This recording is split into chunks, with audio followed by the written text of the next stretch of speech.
Amis aquariophiles, amis kinéphiles, bonjour. Donc, je m'appelle Emmanuel Fellman et je suis kinéphile et aquariophile depuis 1986. Et c'est un plaisir de voir qu'il y ait autant de monde qui soit présent à cette journée du kiné. Donc voilà, bravo, c'est plaisant. Voilà. Alors, je pense que j'ai pas mal voyagé en Afrique centrale. L'année dernière, j'ai eu l'occasion de partir en Guyane. Alors je pense que nous sommes certainement plusieurs à être partis ici dans cette salle en Guyane, parce que finalement, ça reste la France, hein, ça reste un département d'outre-mer, et c'est un département où il est très facile de voyager. Alors j'ai eu l'occasion de partir, j'attache une grande importance aux relations humaines à travers notre hobby.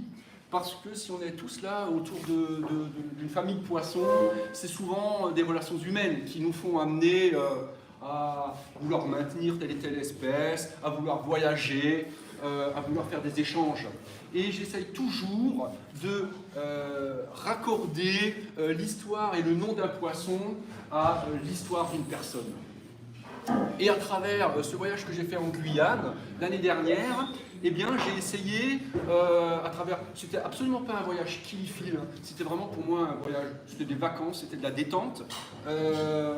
Et j'ai toujours avec moi une épuisette, quelques bocaux, puisque quand on est kinéphile, on a toujours avec soi une petite épuisette, des bottes et quelques petits bocaux avec quelques ouvrages.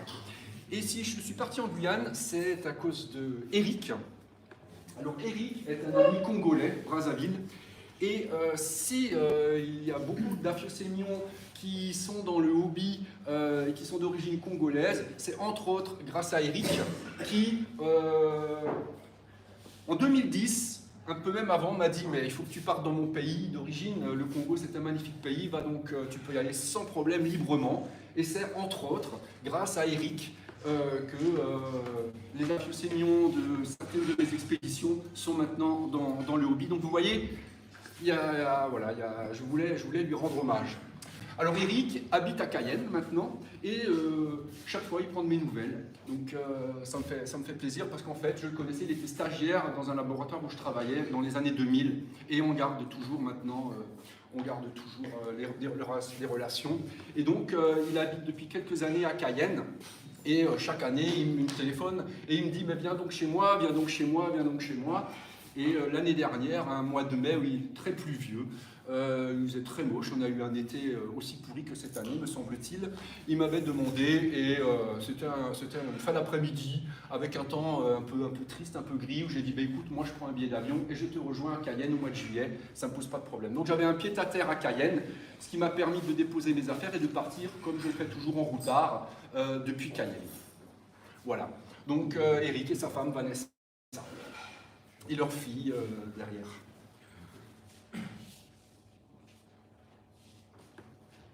Alors donc la situation géographique de ce département, en fait, on le voit ici sur cette carte satellite tirée de Google Earth.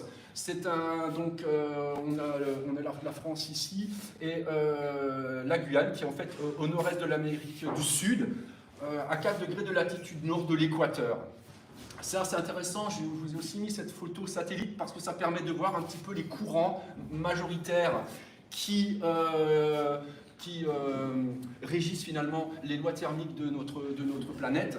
Et ça permet aussi de s'imaginer en fait la quantité d'eau qui peut tomber dans ces zones intertropicales, puisqu'on est un tout petit peu au-dessus de cette ligne imaginaire qu'est l'équateur. Donc ce sont des pays qui sont souvent arrosés par de grosses pluies. De ce fait, la Guyane française, vous avez une petite bande côtière hein, qui est en fait une plaine alluviale où se trouvent des marais et des mangroves, mais 95% du territoire est quasiment totalement recouvert de forêts tropicales primaires. C'est un enchevêtrement de réseaux hydrographiques dans de la forêt tropicale avec des zones qui sont inaccessibles, je vous en parlerai tout à l'heure. Donc c'est 6 fois plus petit que la France métropolitaine et ça correspond à la surface du Portugal. Donc en fait c'est un couvert forestier, hein, comme vous pouvez le voir, Il y a que de la forêt dense, humide primaire. Voilà. Il y a énormément de réserves naturelles. C'est-à-dire que, bien entendu, c'est un département qui est connu pour ses amphibiens, ses reptiles, sa faune, l'entomologie, et donc ses poissons, l'ichtiofaune, on en parlera tout à l'heure. Voilà. Donc c'est très intéressant. Beaucoup de bassins hydrographiques, je vous montrerai tout à l'heure. Donc c'est un climat qu'on peut trouver comme dans toute zone intertropicale, comme j'ai trouvé en Afrique centrale, avec une grande saison sèche, une plus petite saison sèche, une grande saison humide et une petite saison humide. Alors, vous voyez que le réseau hydrographique est extrêmement dense. Je ne sais pas si on le voit bien sur la diapo, mais en fait, on a les bassins versants des grands fleuves qui sont délimités en brun. Donc vous avez 11 fleuves qui coulent tous du sud vers le nord. En commençant, si je commence par l'ouest de ce département, vous avez le fleuve Maroni qui est le plus long, 520 km, et qui est la frontière naturelle entre notre département guyanais et à l'ouest le Suriname. Le Suriname qui était une ancienne colonie hollandaise. Vous avez ensuite la Mana, qui est un fleuve qui se situe un peu plus à l'est et qui constitue un autre immense bassin hydrographique. Vous avez deux petits fleuves ici qui sont les fleuves Organabo et Irakubo. Puis vous avez le fleuve Sinamari qui est connu puisqu'il alimente le plus grand barrage de retenue de France, qui est le barrage de Petit-Saut. Le barrage de Petit-Saut, on en parlera tout à l'heure, permet l'alimentation et l'indépendance électrique de tout le département. Puis vous avez des petits réseaux hydrographiques à l'ouest de Cayenne, voilà, des ensembles Cayenne, Montsinéry, Mahuri, Comté, Orapu, c'est ce qui est noté. Vous avez un autre grand fleuve quand on va plus à l'est, qui est l'Aprouag, et vous avez enfin à l'est, et qui ferait frontière naturelle à l'est et au sud-est de ce département, du Brésil. Donc, souvent, on a comme ça des images d'Épinal, on se dit quand on part sous les zones tropicales, on a un super soleil, un ciel d'un bleu intense. Alors souvent on est très déçus, et surtout les matins, parce qu'on est dans de la purée de pois. C'est un petit peu comme chez nous, durant ces saisons, on n'y voit rien. C'est extrêmement humide, il fait très chaud, mais et on est envahi, on est à 100% d'hygrométrie. Donc ça c'est vraiment l'image qu'on peut avoir des forêts tropicales les matins. Et souvent le soleil se lève assez tard, dans l'après-midi. Donc vous voyez, on a, voilà, bon, on est dans la forêt tropicale, donc c'est, je sais pas, je vais essayer de faire fonctionner.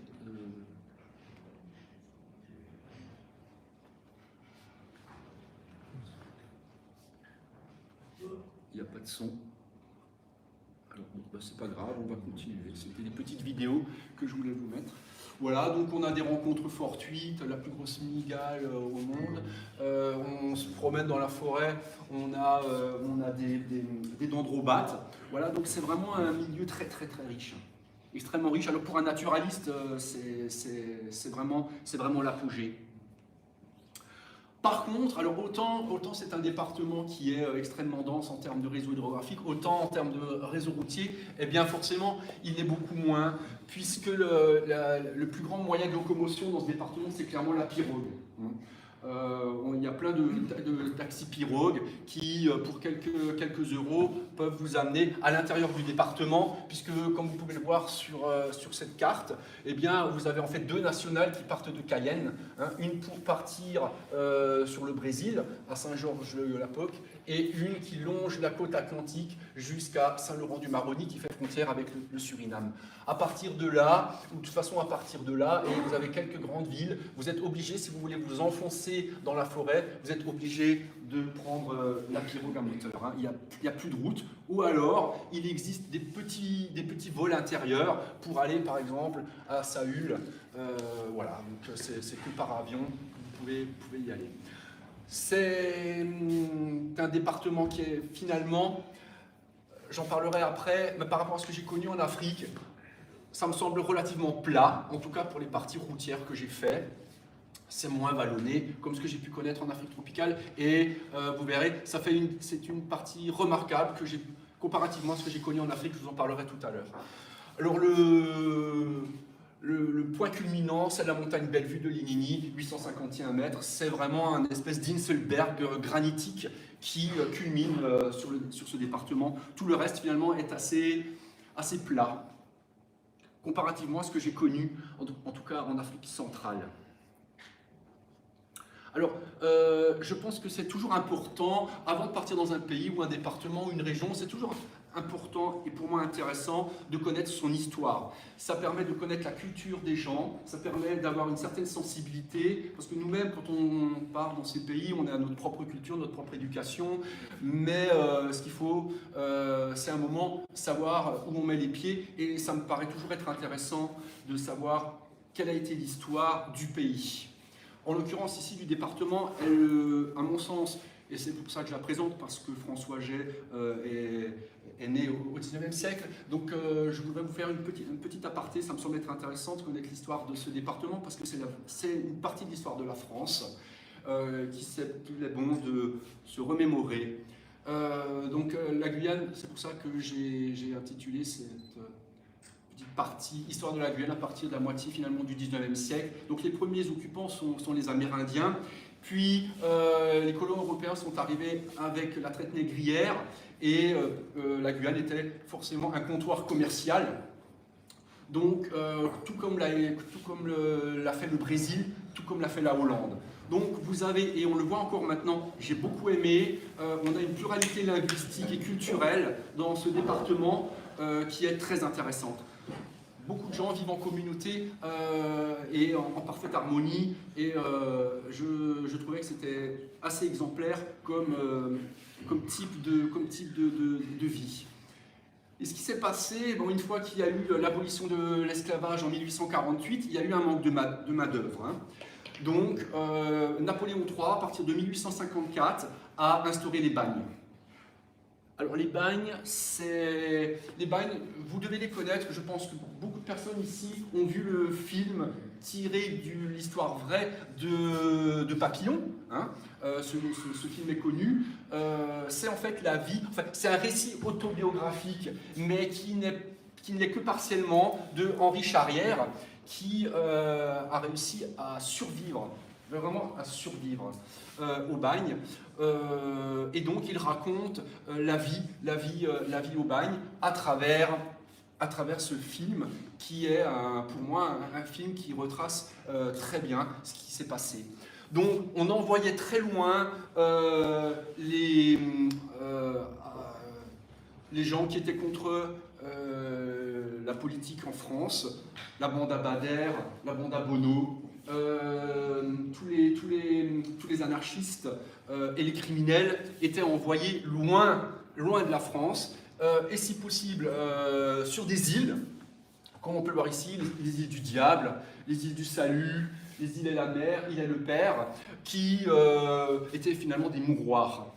On peut encore visiter ces îles, bien évidemment. On n'y trouve plus que des petits singes qui sont arrivés avec la venue de l'Institut Pasteur. Donc l'Institut Pasteur avait fabriqué des vaccins en injectant les antigènes aux singes pour que les singes fassent des anticorps et donc la vaccination. Donc l'Institut Pasteur a quitté ces îles et les singes, forcément, sont maintenant en liberté. Donc quand vous allez visiter ces îles, vous avez tous ces petits singes qui viennent essayer de vous chaparder, des choses et autres. Donc voilà pour l'histoire des bagnes.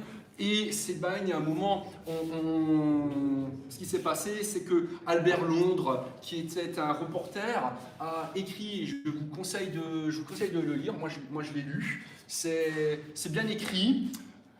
C'est écrit d'une façon où finalement on n'a pas de pitié pour les bagnards et encore moins pour les gens qui les gardaient, parce que c'est sur un ton où finalement ça passe bien.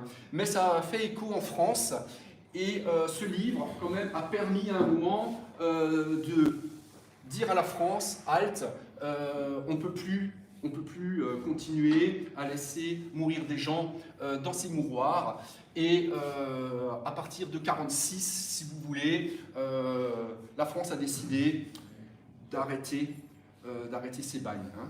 Donc, il y a eu, donc je vous conseille de lire ce livre. Donc, vous avez, quand vous allez sur ces îles ou certains endroits, quand vous vous promenez en Guyane, vous avez comme ça les anciennes geôles. Donc, c'est incroyable, hein, c'est la taille d'un homme. C'est peut-être deux fois ma largeur. Au-dessus, le toit est ouvert, vous avez juste un grillage. Ça veut dire que quand il pleut, on peut jamais, quand on veut dormir, on ne peut pas dormir s'il pleut. Hein, c'était pas recouvert.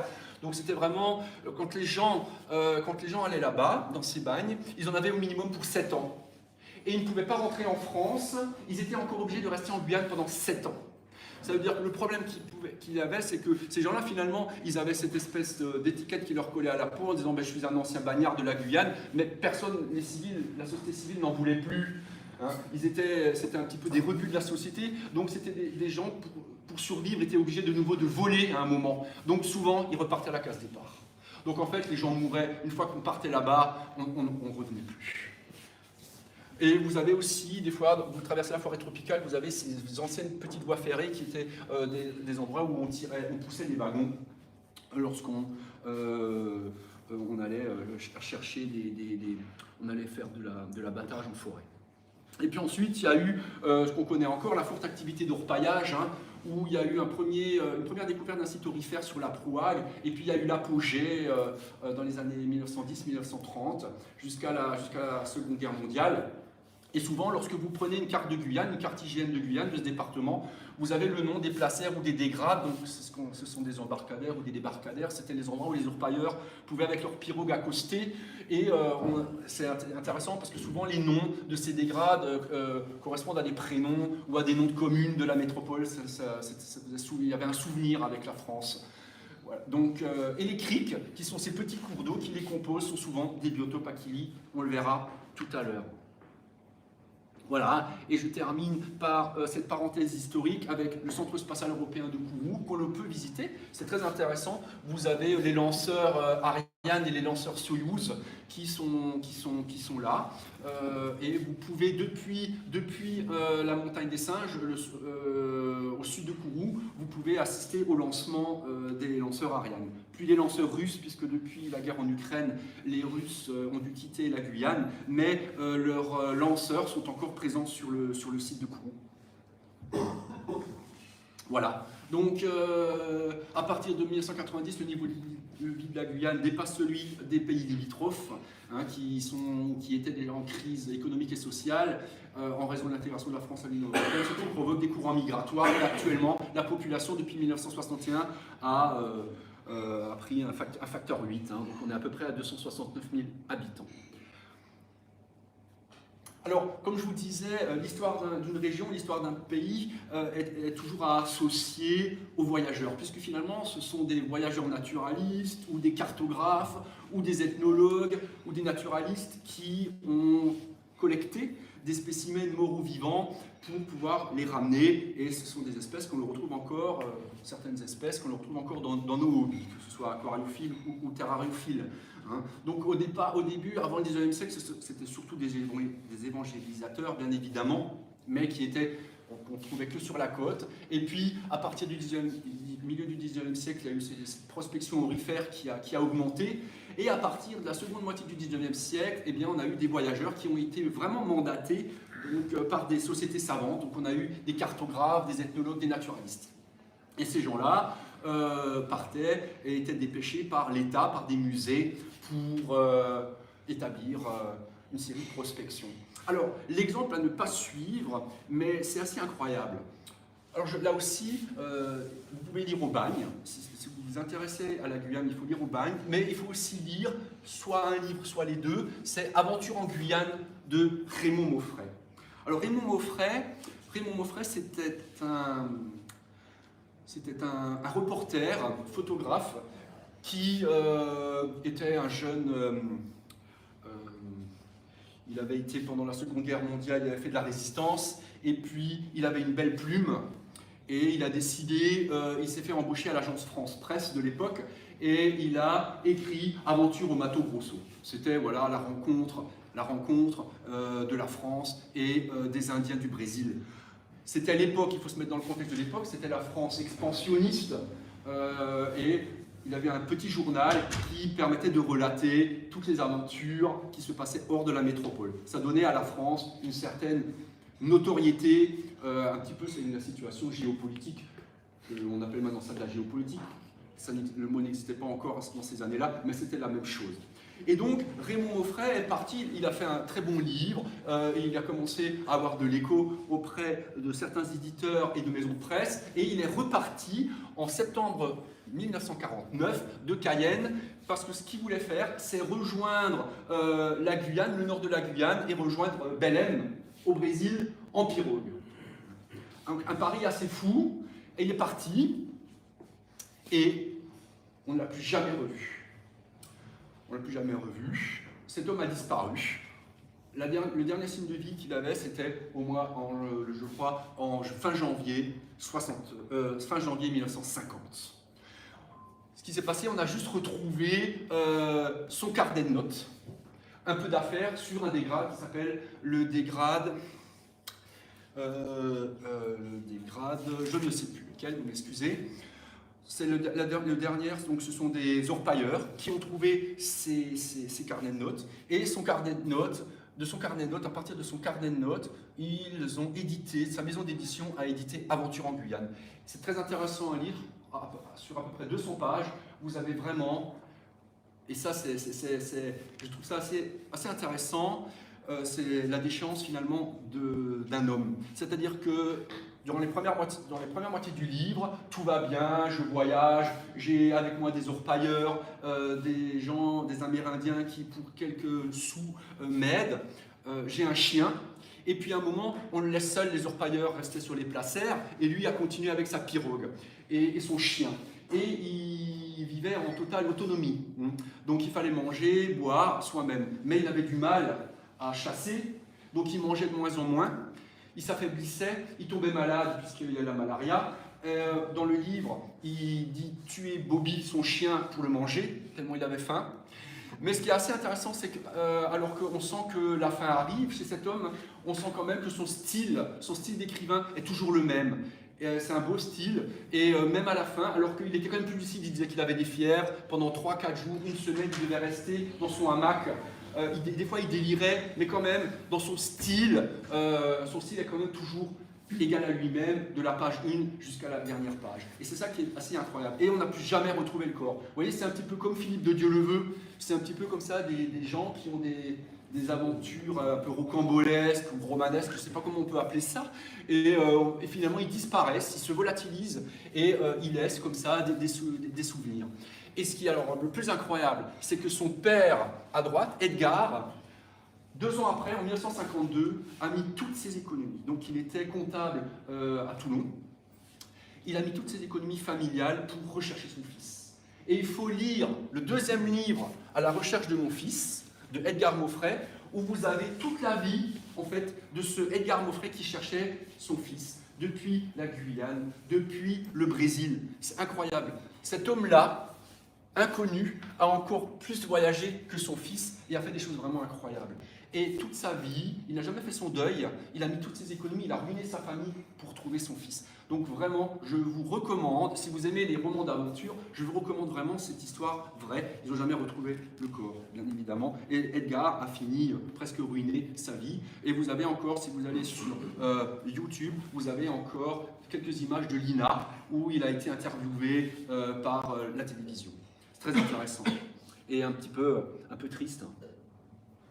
Alors, les voyageurs naturalistes, on rentre tout doucement dans le sujet pour lequel nous sommes tous là. C'est les voyageurs naturalistes. C'est que dans toute zone intertropicale, ce sont des zones qui sont très intéressantes à prospecter. Et si on commence, puisqu'on est quand même entre aquariophiles, on va se focaliser sur les poissons. Et les premiers écrits qu'on a est une monographie d'un monsieur Puyot, qui date de 1949, qui citait à l'époque 74 espèces.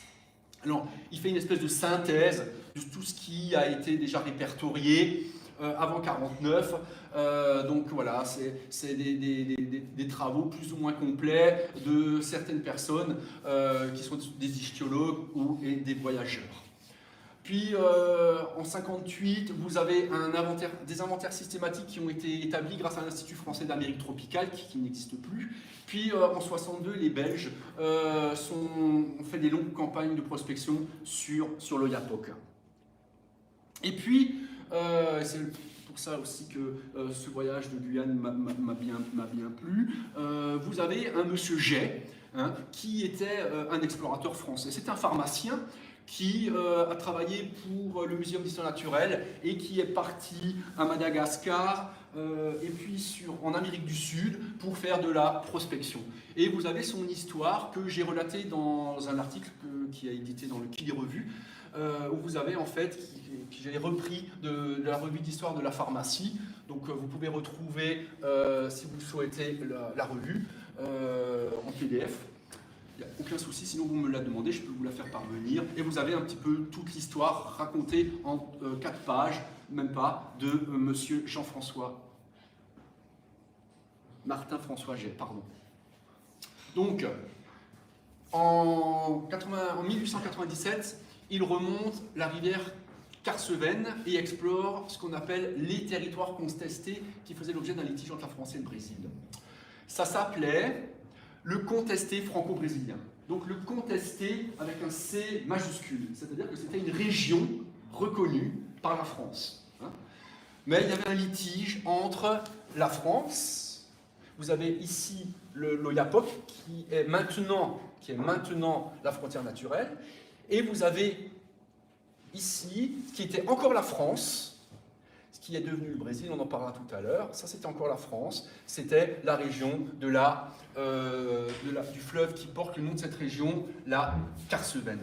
Donc, ce contesté a été exploré. Donc, Martin-François Jay, a remonté le fleuve, hein, dans une région qui était encore française. Donc, quand même pour l'époque, bien évidemment, les 3/4 voire peut-être la totalité de ce qu'il a apporté étaient des spécimens morts, mais quand même, il a contribué à notre hobby puisqu'il rapporte, à l'époque, 285 poissons. Il faut aussi se mettre dans les conditions de l'époque. On est au début du XXe siècle, voilà, où on n'avait pas les commodités de voyage que l'on peut connaître maintenant. Donc j'ai toujours une forme de respect pour ces personnes qui ont contribué à notre hobby dans des conditions difficiles, puisque ce monsieur, il a laissé sa vie. Il est mort à Melbourne, mais très certainement à cause d'une infection parasitaire qu'il a dû contracter dans ces pays des zones intertropicales.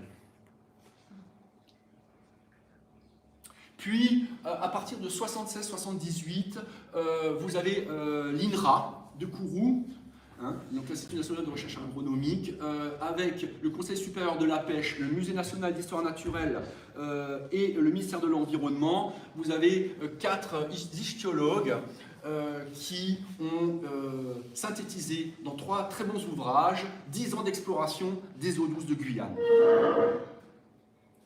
Donc de 76 jusqu'à à peu près 2000. Et ils ont commencé, ces livres, le premier ouvrage a été édité à partir de 92, le tome 1, et le tome 2, le fascicule 2, 2000, date d'édition. Le but, en fait, au départ, c'était partir du peuplement piscicole naturel et y déceler des espèces candidates à l'aquaculture. En 94, donc juste quand, au milieu de cet inventaire de l'ichtyofaune, il y a eu la construction du barrage de Petit-Saut. Donc le fleuve Sinnamary que vous voyez ici a été retenu. La forêt a été totalement inondée. Et donc, c'est une vue photographique que j'ai faite depuis mon carbet. Vous pouvez louer un petit canoë et on part comme ça, on quitte ce petit bras de rivière et on rentre dans ce lac de retenue. C'est assez lugubre. Et d'ailleurs, je me suis fait une frayeur. C'est quand même le seul moment où vraiment, à un moment, j'étais pas serein. C'est qu'à un moment, bon ben voilà, on part, on quitte les lieux. c'est très sympa, mais ce qui se passe lorsqu'on est à 1-2 km et quand on se retourne avec son canoë, eh ben on ne sait plus d'où on est parti parce que la forêt, vous voyez, elle est tellement dense que je ne trouvais plus en fait l'endroit où j'étais parti. Et là, j'ai quand même eu un coup de chaleur parce que je me suis dit, bon, il n'y a pas de courant, donc normalement, je ne me suis pas laissé dériver, je devrais refaire, si je fais demi-tour, je devrais retomber exactement à l'endroit où je suis parti. Parce que là où j'ai dormi, en fait, c'était pas totalement au bord du lac, c'était vraiment un peu plus à l'intérieur des terres. Et j'ai quand même transpiré pendant une bonne heure pour retrouver de nouveau le chemin de retour. Alors, je prends beaucoup de soin dans mes recherches bibliographiques à m'assurer des sources. On pense qu'avec Internet, tout est accessible, mais il faut quand même toujours faire un tri. Donc, j'essaye, en tout cas aujourd'hui, de vous montrer des sites ou faire référence à des sites Internet dont les sources sont totalement exactes. Et clairement, pour la listiofaune de Guyane, il faut aller sur le site de l'inventaire de l'INPN, l'inventaire national du patrimoine naturel, où c'est une magnifique banque de données, puisque c'est un inventaire qui a été lancé en 1993, donc comme le sont les 3 ouvrages que je vous ai présentés tout à l'heure, et qui sont mis à jour annuellement. Vous avez, voilà, avec une équipe de direction scientifique et une direction technique. Donc vous avez 2017, date, je crois, le dernier inventaire qui est visible sur ce site. Vous avez un petit peu tous les poissons, les familles, les différents poissons d'eau douce de Guyane sur ce site-là, que je vous invite à consulter. Ce recensement donc, a permis de mettre en évidence 635 stations d'inventaire, ce qui correspond à peu près à 22 000 données, ce qui permet à peu près un recensement de 480 espèces. Vous verrez, le chiffre va changer dans quelques temps, on verra. Voilà, c'est une photo à l'instant T. Et forcément, on est dans une zone intertropicale, donc c'est un phénomène remarquable. Le phénomène remarquable dans ces zones intertropicales, c'est l'importante diversité d'espèces. Alors, en Amérique du Sud, avec l'avancée des sciences, on est quasiment sûr qu'en Amérique du Sud, il y a eu 8 zones refuges qui ont été identifiées. Ces zones refuges se sont mises en place en raison de 3 phénomènes géoclimatiques. Il y a eu clairement la surréaction des Andes, qui ont fait qu'à un moment, les fleuves coulaient de l'est vers l'ouest, mais à un moment, les Andes ont fait changer de direction les fleuves, les cours d'eau, et ont un petit peu modelé, vous pensez bien, vous imaginez, c'est comme quand on commence à pousser sur quelque chose, on fait des plis, et donc on a eu aussi un bouleversement dans les bassins versants. Donc, premier phénomène important dans la mise en place de zones refuges et d'espèces. On a eu une montée du niveau de l'océan de plus de 100 mètres pendant 800 000 ans. Ça veut donc dire qu'il y a des zones qui ont été totalement noyées par de l'eau salée, et donc on a créé, si vous voulez, des îlots qui ont, pour certains, permis à des espèces de se réfugier sur une île, et donc de maintenir le génotype, maintenir l'espèce, mais d'autres espèces ont été éliminées, évidemment. Et on a eu un troisième phénomène géoclimatique, qui sont des périodes de glaciation. Nous, on a connu avec effectivement des périodes très froides, une vraie glaciation, ce qui a éteint des lignées évolutives, alors que dans les zones intertropicales, c'était de l'assèchement des cours d'eau. Donc il y a des espèces aussi forcément qui se sont éteintes, donc la lignée évolutive s'est aussi éteinte. Une parenthèse qui, à mon sens, est très importante et que je me permets de raconter, nos collectes, à nous kiliphiles, lorsqu'on part sur le terrain, c'est toujours une photographie instantanée. Moi, j'ai des gens qui me disent « Oui, mais moi, il y a 30 ans, moi, j'ai pêché cette espèce-là, c'est pas cette espèce que tu as pêchée, c'est autre chose. » Non, non, non, non. À un moment, à un instant T, on collecte cette espèce. Il se peut qu'effectivement, dans 10 ans, dans 5 ans, je ne retrouve pas la même espèce. Donc ça, c'est important de le dire. Donc c'est toujours des photos instantanées. On ne peut pas dire, à partir du moment où j'ai trouvé cette espèce-là, elle a toujours été là. Et deux, je tiens aussi à le dire que la non-observation est aussi finalement une observation. Ce n'est pas parce que je n'ai pas vu cette espèce qu'elle n'est pas là. C'est aussi important, je tenais à le dire, ça me semble être important. Alors, les types de milieux, ils sont très variés, puisque, bon, je rappelle, c'est peut-être un peu scolaire, vous m'excusez, mais un habitat, il est défini, et finalement, les biotopes qu'on va recréer dans nos aquariums, c'est tout simplement régi par la masse d'eau, le type de substrat, et puis le débit. C'est ce qui va, à un moment, amener à ce qu'une espèce s'installe et se maintienne. Donc vous avez en Guyane des milieux très diversifiés, vous avez des estuaires et des criques estuariennes. Et ce qui est intéressant, j'espère qu'on le voit sur cette photo, on voit, vous voyez, donc vous avez l'océan Atlantique. Quand on arrive en Guyane, là aussi on a des images d'Épinal, on croit que l'eau est parfaitement bleue, avec des palmiers, mais en fait l'eau est parfaitement brune. Elle est très limoneuse, parce que vous imaginez, on a quand même sur la côte atlantique de l'Amérique du Sud, les plus grands fleuves au monde, qui déversent, qui charrient des limons. Donc vous imaginez bien que sur la bande côtière, les eaux sont douces, saumâtres, salées. Et on le voit bien sur cette photo, puisque ici, si on fait des mesures de densité, on se rend bien compte à l'œil nu qu'on n'a pas la même qualité d'eau ici que ici.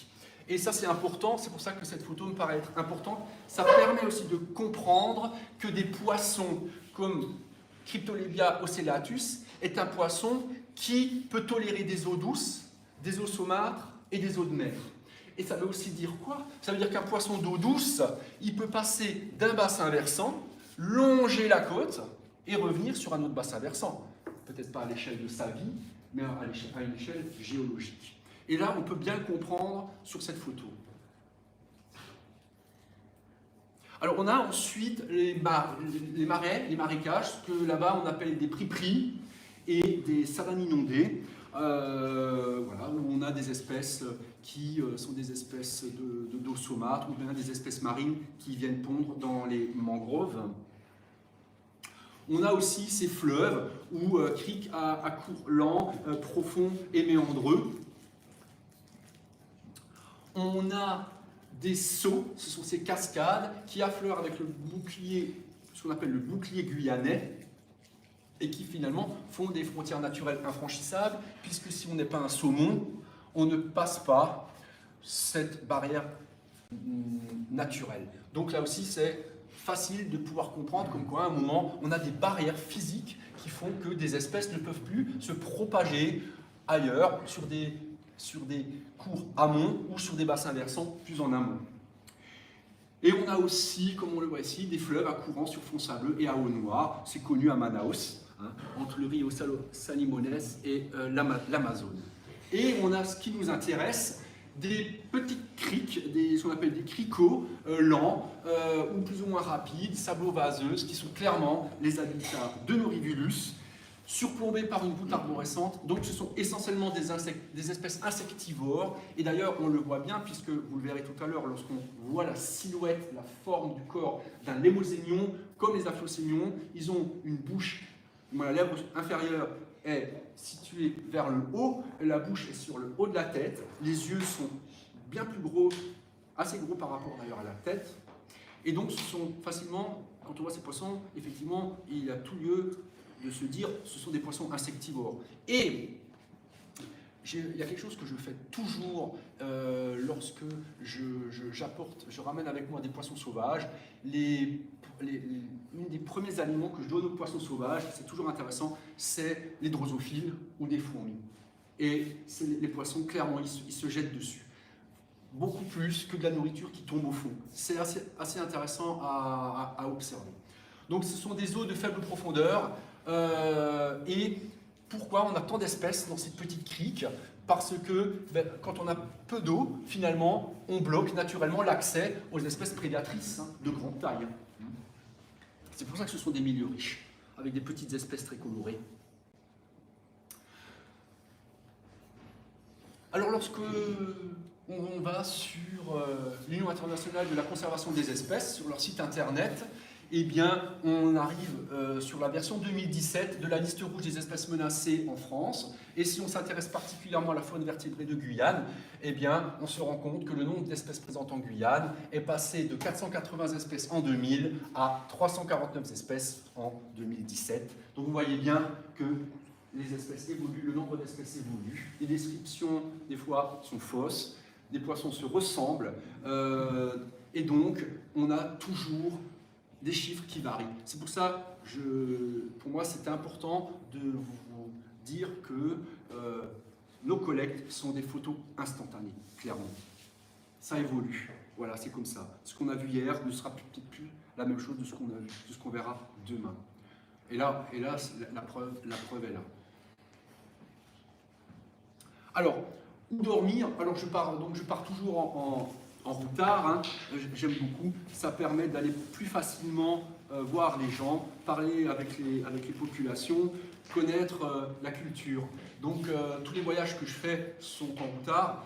Et alors, en Guyane, clairement, c'est le hamac, dans lequel je ne comprends pas qu'on puisse bien dormir. Donc, j'ai passé des nuits exécrables, c'est pour ça que j'ai beaucoup lu une nuit. J'ai très peu dormi. J'arrive pas à dormir dans un hamac. Ça m'est très difficile. Mais en tout cas, pour 15 à 20 euros par nuit, donc j'avais un hamac avec moi puisque Eric m'a prêté son hamac. Et je suis parti avec mon hamac, comme toujours mon appareil photo et un carnet de notes. Et on peut dormir où l'on veut. Il n'y a aucun problème. Vous avez toujours quelqu'un qui soit dans son jardin ou dans la forêt. Vous avez un carbet. Et vous accrochez votre hamac et pour 10, 15 ou 20 euros par nuit, vous pouvez dormir. Donc ici, en face, j'ai le Brésil, hein, avec le fleuve Oyapock, vous voyez. Donc c'est juste que je dormais pas bien. Donc c'était pas toujours un plaisir, mais si vous voulez être vraiment dans la nature pour dormir, ça ne pose aucun problème. Alors, quoi manger? J'exagère, c'était pour la photo parce que je l'aime bien. C'est l'habitude de l'Afrique. J'ai toujours, par souci de précaution, à manger avec moi. Donc j'achète toujours un peu de cornet de bif parce qu'on ne sait jamais où on peut se trouver la nuit ou le soir et il faut bien manger. Donc je prends toujours avec moi, je fais toujours un peu les provisions. Alors ça c'est juste pour la petite photo, mais j'ai beaucoup mieux mangé que ce que je vous présente quand même sur cette photo. C'est juste pour vous dire comme quoi, prévoyez quand même toujours à manger pour 2-3 jours. C'est vraiment pas difficile de voyager en Guyane, c'est extrêmement facile. Hein, on ne meurt pas de faim, je vous rassure. Et par rapport à ce que j'ai connu en Afrique centrale, c'est plutôt très, très aisé comme voyage. Alors, les rivulus. Eh bien, les rivulus, c'était un ancien genre, parce que ce genre n'existe plus. Il a été scindé en 2011 en 3 autres genres distincts. Donc on a toujours les 9 espèces sont toujours là, mais le genre a changé. Il a été scindé en 3 genres qui sont Anaplepsoides, Cryptolebia dont j'ai parlé tout à l'heure et Lemosemion. Donc on voit bien, ce sont des poissons cylindriques qui font moins de 10 cm de long, avec une nageoire dorsale qui est très éloignée, située assez loin du corps, des gros yeux par rapport à la tête, une bouche qui est sur le dessus de la tête.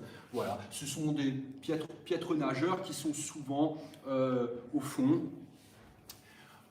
Il y a un grand dimorphisme sexuel entre mâle et femelle, sauf pour l'Lemosemion cladophorus, d'après ce que j'ai pu voir, où c'est souvent plus compliqué. Les femelles sont souvent, comme c'est beaucoup chez les kiwis, moins colorées, et elles ont ce que les mâles n'ont pas, mais ce n'est pas toujours vrai, une ocelle supracaudale. Voilà, donc, la présentation des espèces un peu connues, qu'on arrive à peu près à maintenir plus ou moins délicatement. Je n'ai aucune compétence sur ce genre, mais je vous le présente quand même, le genre Cryptolebia. Bon, alors, pour les kiliphiles, entre kiliphiles, on se comprend, c'est pas des poissons où tout le monde va courir après pour avoir ces poissons. Par rapport à des aphylosémions ou à certaines espèces est-africaines, c'est pas les poissons qui font partie des kilis les plus colorés. Hein. C'est ce qui fait peut-être le fait qu'on n'en trouve pas beaucoup dans le hobby. Vous avez voilà, ces deux espèces qui sont un peu plus colorées chez les Anaplepsoides, hein. Voilà. Un peu plus gros aussi.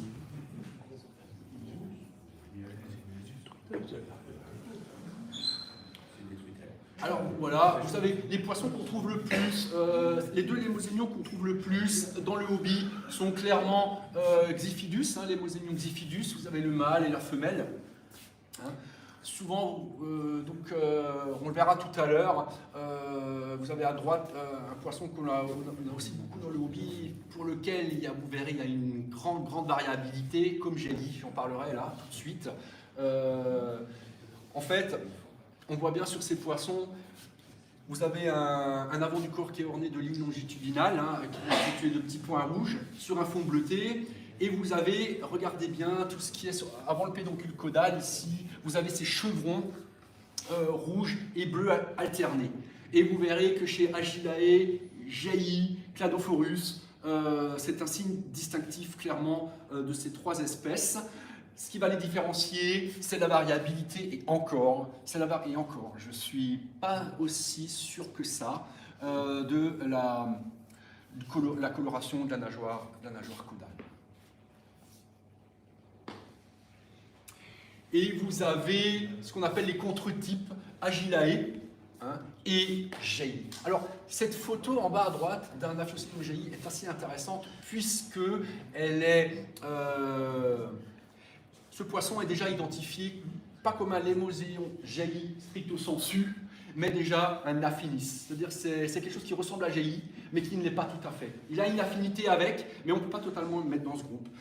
Et comme je me suis assez intéressé à cette espèce depuis mon voyage, j'ai commencé un petit peu à creuser, et j'ai vu effectivement beaucoup de ressemblances. Alors, lémosinion jailli, vous avez ici une carte de la distribution biogéographique de l'espèce en Guyane française avant que la partie du contesté franco-brésilien, j'en reviendrai tout à l'heure, soit brésilien maintenant. Donc, ce poisson a été décrit par Vaillant en 1899. Donc, vous avez le nom de genre, le nom d'espèce, entre parenthèses, le descripteur et l'année de description. Et vous trouvez la description dans le bulletin du Musée d'histoire naturelle de Paris, qui a été édité en 1899. Voilà, vous avez de nouveau ce contesté franco-brésilien, note préliminaire sur les collections histologiques recueillies par M. Jay, sur 2 années, dans la Guyane française, et le contesté franco-brésilien. Donc actuellement, sur le site de l'INPN, 52 stations de collecte recensées, je ne me rappelle plus combien il y a de population dans le KCF, mais vous avez la source cartographique, si vous voulez la retrouver, vous la trouvez sur le site de l'INPN, avec des poissons sauvages, jeunes, poissons immatures, sauvages. Alors oui, c'est assez intéressant, c'est là où je veux en venir, c'est que lorsqu'on lit dans la Revue française d'aquariologie de 79, eh bien, Jean Hubert écrivait la chose suivante par rapport à République jailli. Bien que la description soit relativement ancienne, l'attribution des spécimens des localités A et B, proches de la localité type, n'a pas posé de problème. La localité type, c'est le point de pêche où a été pêché l'holotype, hein, c'est-à-dire la référence, l'étalon, celui qui va permettre de donner la référence. Hein. On comparera tous les autres poissons que l'on collectera après l'holotype, sont des poissons qui seront comparés à l'holotype. En effet, la station originale est décrite en détail. Enfin, au-delà des sources de la rivière Carnot, M. Jay passant la ligne de Fête, donc la ligne de crête, ou la ligne de partage des eaux, qui sépare le bassin de Carseven à celui du Cachipour aux origines de ce dernier fleuve. Et ce qui est intéressant, c'est que finalement, on n'a plus du tout... on ne mentionne plus du tout la localité type ici quand on va sur le site de l'INPN, puisque le contesté franco-brésilien, vous l'aurez bien compris, finalement est maintenant totalement brésilien, c'est l'actuel Amapá. Et lorsque vous allez voir, c'est assez intéressant, oui, c'est remarquable en tout cas, lorsque vous allez voir une carte du Brésil, à l'extrême nord-est, à la pointe nord-est de la carte du Brésil, tous les noms français ont été débaptisés. Il n'y a plus aucun nom qui sont restés à consonance francophone. Donc on ne trouve plus du tout Carseven, tout ça, c'est des choses qu'on ne retrouve plus du tout. C'est maintenant l'actuel Amapá, la région de l'Amapá. Dans un très bon ouvrage qui commence un petit peu à vieillir, mais quand même qui reste quand même toujours intéressant, parce qu'il faut toujours comprendre pourquoi, d'où ça vient. Dans son ouvrage Review of Rivulus, échographie et relations, intérêt intraspécifique, à propos de Cladophorus, et bien Jean Hubert, à la page 54, écrit déjà les espèces apparentées, avec aucune certitude. Je reviendrai. Avec aucune certitude. Les mots ont leur importance, surtout chez les gens qui font de la science. Peut-être lié avec Gei agilae, bien que la morphoméristique, c'est-à-dire la taille, des distances entre les différentes nageoires, soit différente, aussi la présence d'une tache post-operculaire, écaryotype F, et de taille plus petite, elle peut être une espèce frontière. On verra ça tout à l'heure. Dans son article, Rivulus agilae et Rivulus gei, deux contre-types géographiques, jaune et bleu, présents en France, dans le commerce et au sein du Kili Club de France, Jacques Lair écrit dans le Kili Revue de 2002 à la page 18, ils doivent, donc ces deux espèces, toutefois, compte tenu de leur similitude et des risques d'hybridation, être maintenus séparément. Donc, on a chez nous les kiliphiles, pour ceux qui ne sont pas kiliphiles, parmi vous, on a une sorte de code de bonne conduite qui veut qu'on ne mélange pas les populations. C'est-à-dire une population, c'est juste un point de collecte. Même si on collecte 500 mètres, par exemple dans le même bassin hydrographique, mais 500 mètres plus à l'amont ou à l'aval d'une rivière où on a déjà pêché, c'est déjà plus la même localité de pêche, donc c'est même plus la même population. Ce qui est aussi important de lire, c'est de Jean Hubert toujours, il a fait un petit livret, comparaison entre les cyprinodontes du vieux monde et de l'ancien monde, du nouveau monde et de l'ancien monde, c'est qu'il y a une très grande similitude avec les Aphyocénions d'Afrique de l'Ouest et d'Afrique centrale. Donc ça c'est assez intéressant. Ça veut donc dire que finalement, sur ces trois espèces, il y a quand même des similitudes, mais voilà, il faut être donc très prudent.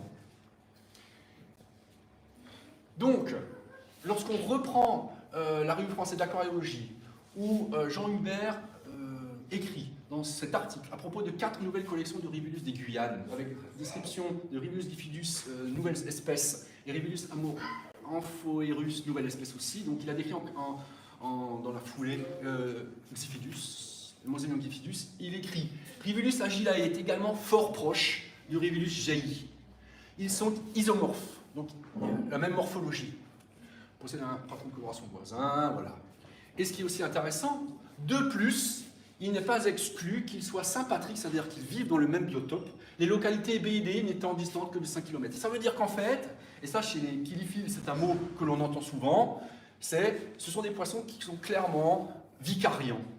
Alors vicariants, ça veut dire que ce sont des espèces qui sont juste voisins d'un bassin hydrographique vers un autre. Ça veut dire qu'à un moment, soit ils avaient le même ancêtre, soit à un moment, à l'échelle géologique, mais de toute façon on ne sera plus là pour le voir, c'est que peut-être ils vont de nouveau pouvoir s'hybrider et donner une nouvelle espèce.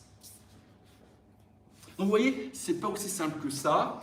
Et là où je veux en venir, et là aussi pour moi c'est une importance, c'est que sur la base d'une seule photo, d'un seul spécimen sauvage, dont on ne connaît pas toujours exactement le lieu de collecte, je mets toujours beaucoup de... Je ne suis pas aussi catégorique que ça lorsqu'on arrive sur la base d'une seule photo, un seul spécimen dont on ne connaît pas l'âge ni le lieu de collecte, de dire ça, c'est cette espèce. Et certains kiliphiles arrivent même à donner le nom de la population. Je mets beaucoup de réserves. Donc, soyons toujours très prudents sur une seule photo, d'un seul spécimen, et de catégoriquement dire ce poisson, sur la base de cette photo, c'est cette espèce. Ici, vous avez une synthèse des 3 cartes de distribution biogéographique des 3 espèces. Agilae, Cladophorus, gei. Ah ben, ça saute aux yeux. On voit bien que, finalement, ces espèces sont très proches, voire même, elles habitent au même endroit. Donc, des risques d'hybridation dans la nature, il doit certainement y en avoir. Et je vous invite à voir des photos sur le net, mais vous aurez compris, avec toute la prudence qu'il faut, c'est de voir des photos de Cladophorus, de gei, d'Agilae. Je vous invite à partir de ce soir de regarder ces photos, Certaines, je pense, elles sont de mauvaise qualité, mais vous verrez qu'il y a quand même énormément de variabilité. Même si la source, je ne sais pas, prudence. Mais quand même, cette carte permet quand même de voir qu'à un moment, ces espèces cohabitent. Où elles ont cohabité, où elles vont cohabiter, vous l'aurez compris. Voilà.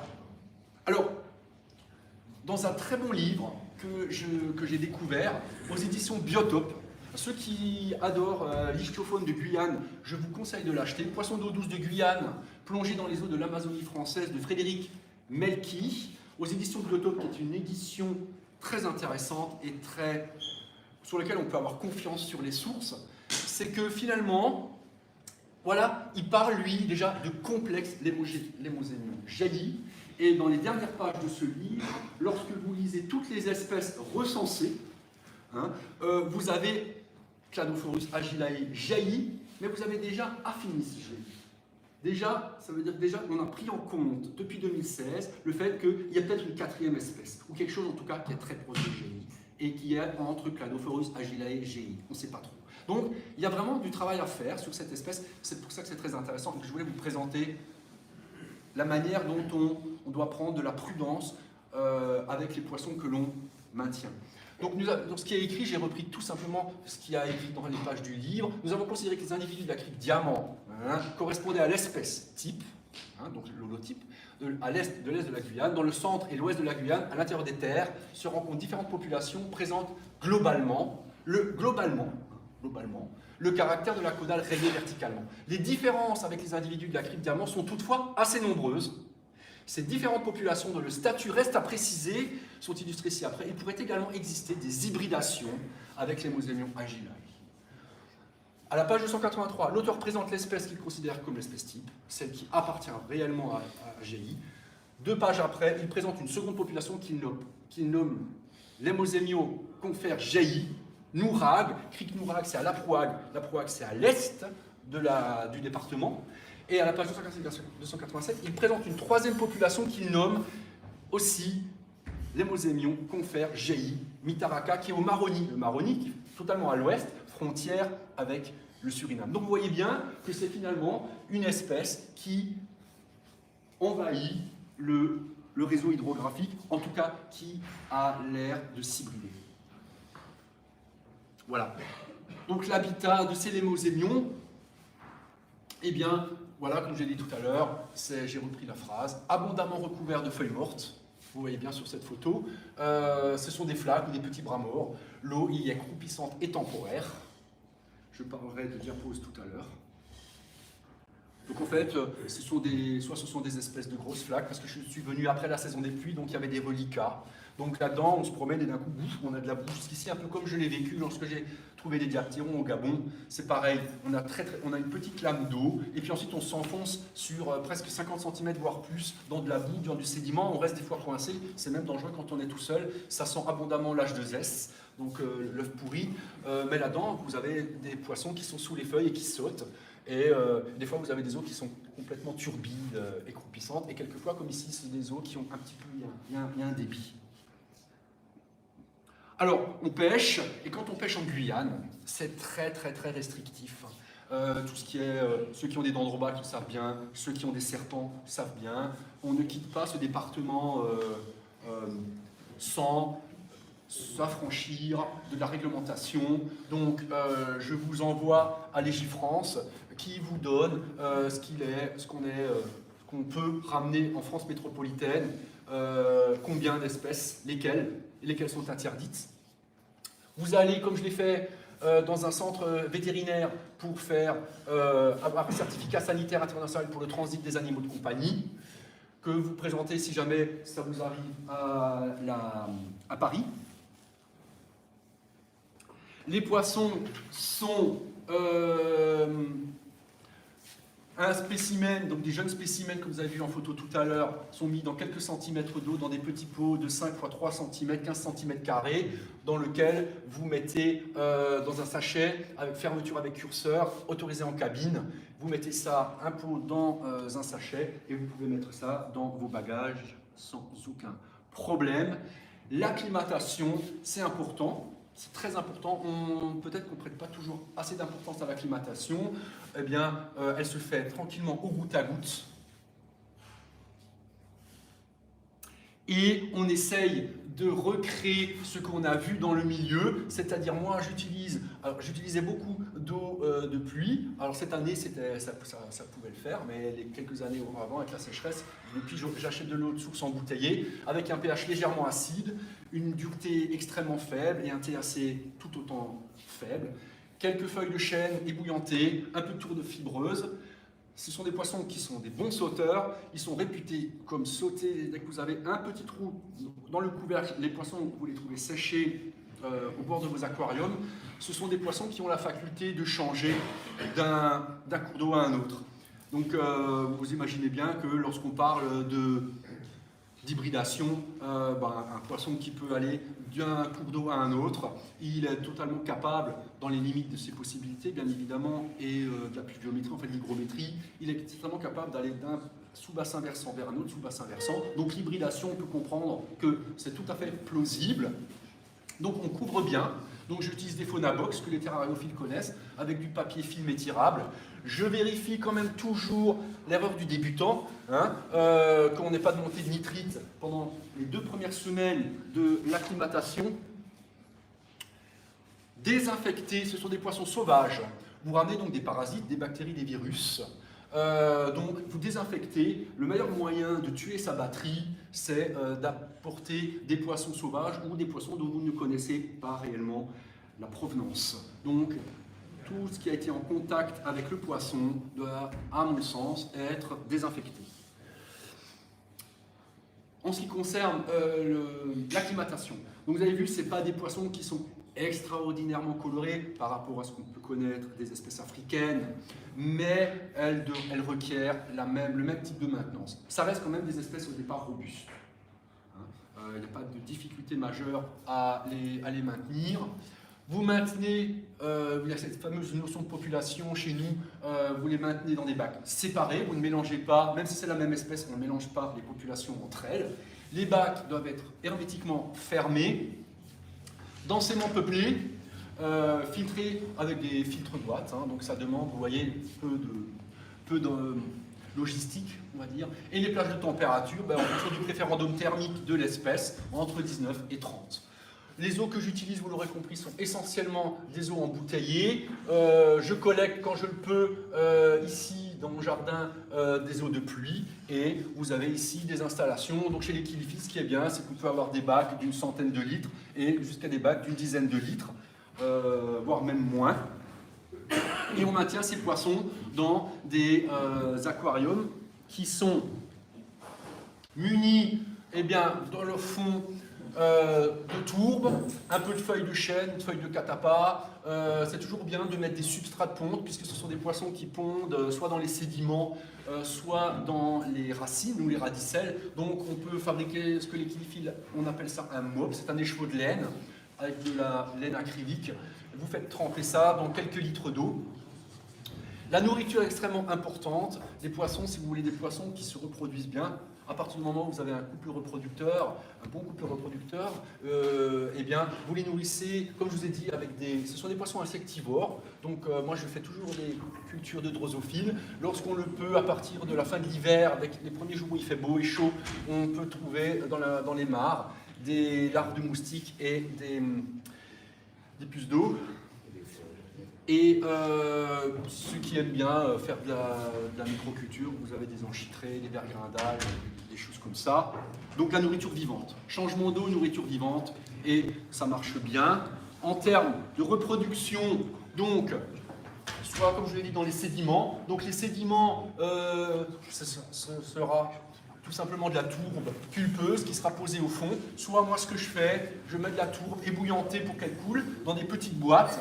Je découpe un orifice pour que le couple puisse rentrer, et comme ça m'évite, quand je sors la boîte, d'avoir de la tourbe partout, enfin de commencer à avoir Ça commence à être difficile, il faut d'abord pêcher les poissons, parce que l'eau, à un moment, vous ne voyez plus rien, ça devient un thé trouble, avec des matières en suspension. Donc moi, c'est ma technique, c'est-à-dire que le fond de mon bac est nu, et j'ai juste un récipient avec quelques centimètres de tourbe fibreuse où les poissons vont pouvoir mettre leurs œufs. Vous avez la technique avec le mop où on récolte toutes les semaines, ça va dépendre de son assiduité des œufs. Les œufs peuvent subir une dessiccation, et oui, les œufs peuvent subir une dessiccation, clairement. Et la question que je pose aux kiliphiles ici, il peut être légitime de les classer chez les kiliphiles semi-annuels, non? Les démosémions.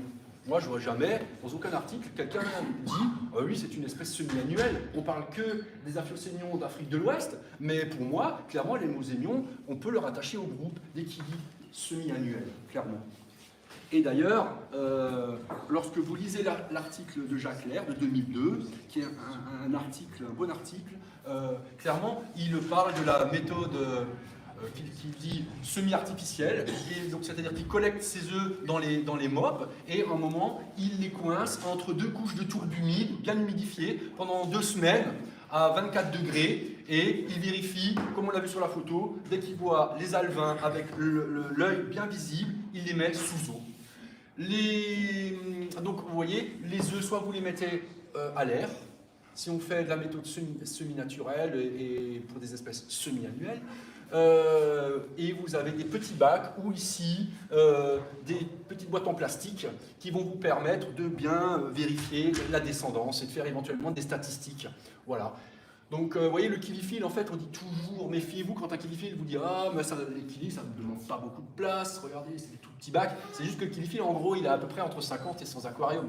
Donc, en gros, entre avoir 4 bacs de 500 litres, comme chez les cyclophiles, ou 1000 litres, je ne sais pas, ou même plus. Bon, mais finalement, je crois que les kiliphiles, ils ont la même, en termes de volume d'air et d'eau, je pense que ça vaut un cyclophile. Donc, quand les alevins sont nés, bon, ça grandit relativement doucement, c'est que ça a environ 2 mois, je mets environ, hein, c'est pas 8 semaines près. Hein. Maturité sexuelle en fonction des espèces, 6 à 8 mois. Si vous les nourrissez bien, micro-vers, Artémia, Néopide Artémia, voilà, ça fait sa vie. Il y a clairement un sexe ratio, comme dans beaucoup d'espèces de poissons, comme beaucoup chez les reptiles. C'est un sexe ratio température dépendant. Sur toutes les bibliographies que j'ai pu lire, sérieuses, au profit des individus mâles, lorsque la température est inférieure au préférendum thermique. Voilà. C'est aussi le cas pour les apistomes, mais avec le pH. Enfin, comme ça, voilà, il y a beaucoup de facteurs sur lesquels on peut influer ou pas, qui vont déterminer le sexe ratio. Alors, ce n'est pas des poissons qui font énormément au global, ce n'est pas des poissons qui font énormément de progéniture, mais on peut maintenir une souche à peu près correctement. Voilà, c'est là que s'achève mon discours. J'espère que vous irez prochainement.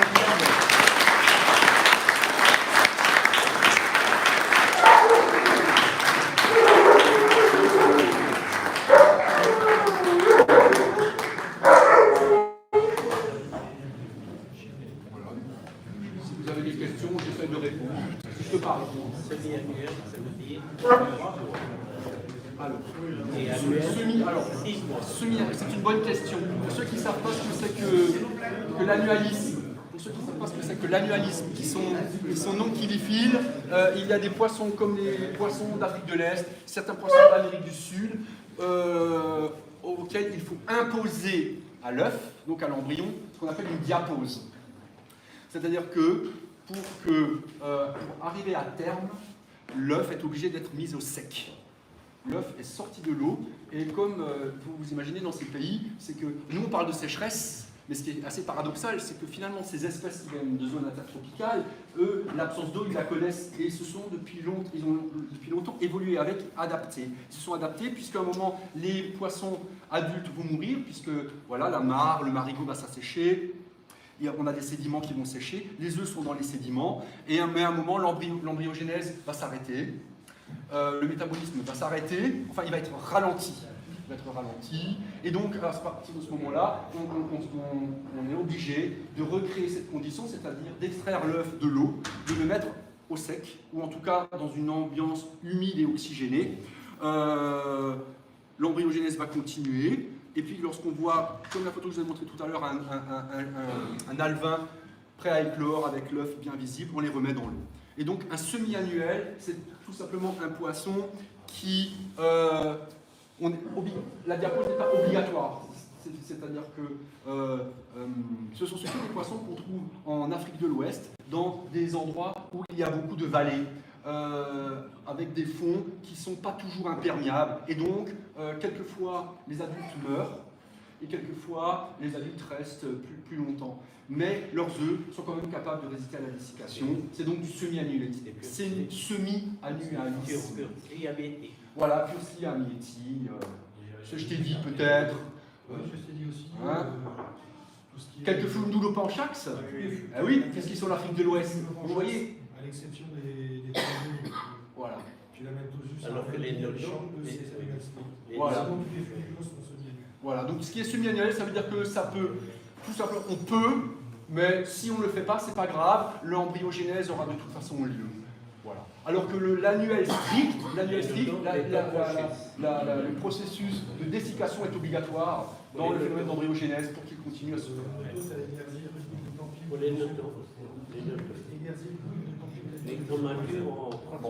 S'il n'y a plus de questions.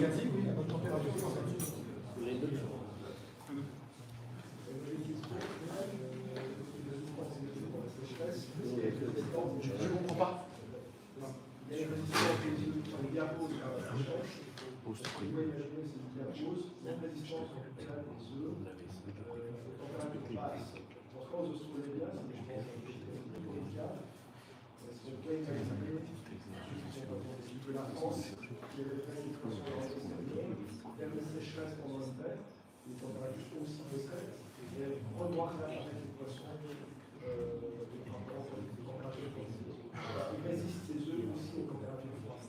Je ne sais pas répondre avec certitude, donc je mets un bémol dans ce que je vais dire. La seule chose que je constate, c'est que je n'ai jamais lu d'article, aussi bien scientifique qu'amateur, qui traite de ce sujet pour des espèces d'Europe du Sud, finalement, du pourtour méditerranéen.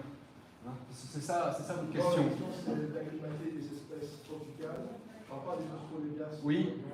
Potentiellement, vraiment des espèces comme ça, purement tropicales ou équatoriales, par exemple dans le sud de la France, notamment en bassin à l'extérieur toute l'année en fait. Alors non, ça ne tiendrait pas. On les pas la diapose par le froid, par le froid.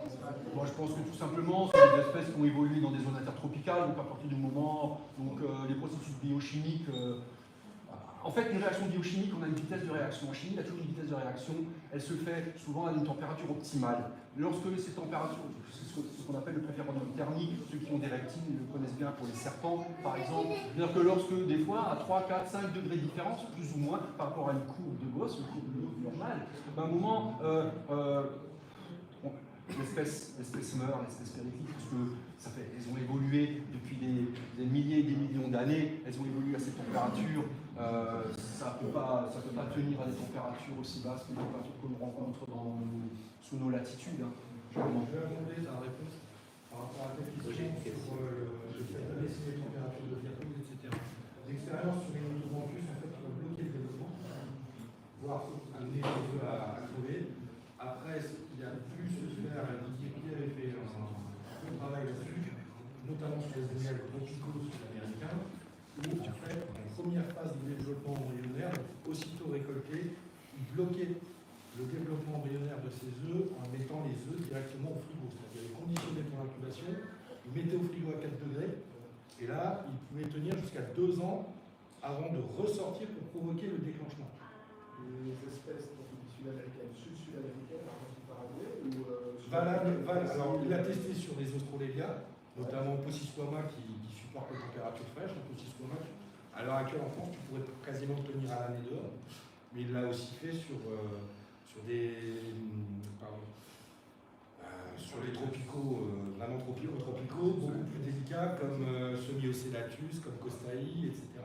Il l'avait fait sur des espèces qui sont vraiment touchy, avec des traites isolantes, enfin des espèces pénibles. C'est le seul en France à les réussir à l'époque. Il l'avait fait, ça lui permettait en fait de planifier ses éclosions. Tu connais tes durées de développement à température, optimale à 24 degrés.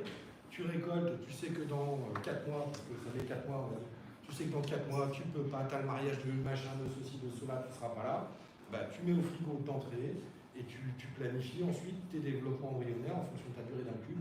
Tu les sors du frigo, tu développes et tu moules. Ça, c'était la méthode de Didier Pille. Ça permettait maintenant d'expérience sur une auto qui est tropicale. Alors, effectivement, il y a quelques espèces qui font preuve de semi-annualisme chez les autos, mais d'expérience, si tu incubes trop bas, ça ne se développe pas et au bout d'un moment, ça crève, ça disparaît. Tu restes bloqué, ça ne se développe pas. C'est-à-dire qu'en fait, tu observes ton œuf.